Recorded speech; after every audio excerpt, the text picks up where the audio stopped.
एक बार की बात है, एक गरीब आदमी के मकान की छत टूट गई थी और वह इस पर घास फूस बिछा रहा था। इत्तेफाक से एक सखी अमीर भी उधर से आ निकला और कहा, भले आदमी, इस घास फूस से बारिश क्या रुकेगी, पक्की छत बनवा लो तो टपकने का अंदेशा जाता रहे। गरीब ने जवाब दिया, जनाब, आपका फरमाना तो बेशक बजा है और मैं भी जानता हूं, मगर हुजूर, मेरे पास पक्की छत बनवाने के लिए दाम कहां? अमीर ने पूछा, पक्की छत पर क्या लागत आएगी? गरीब ने जवाब दिया, 150 रुपए तो लग ही जाएंगे।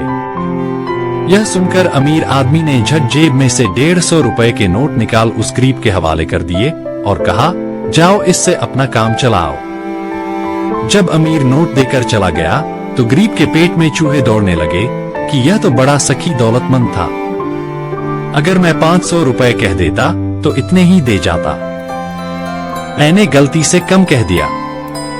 यह सोचकर वह अमीर आदमी के मकान पर पहुंचा और कहने लगा, जनाब, मैंने अंदाजे में गलती की थी, छत पर 500 रुपए खर्च आएंगे। अमीर आदमी ने कहा, वो 150 रुपए कहाँ है? गरीब ने नोट निकाल कर पेश किया तो अमीर ने अपनी जेब में रखकर कहा, जाओ, मुझे इतनी तौफीक नहीं कि 500 रुपए दे सकूं, कोई और अल्लाह का बंदा दे देगा। गरीब बहुत घबराया, मगर अमीर आदमी ने एक ना सुनी।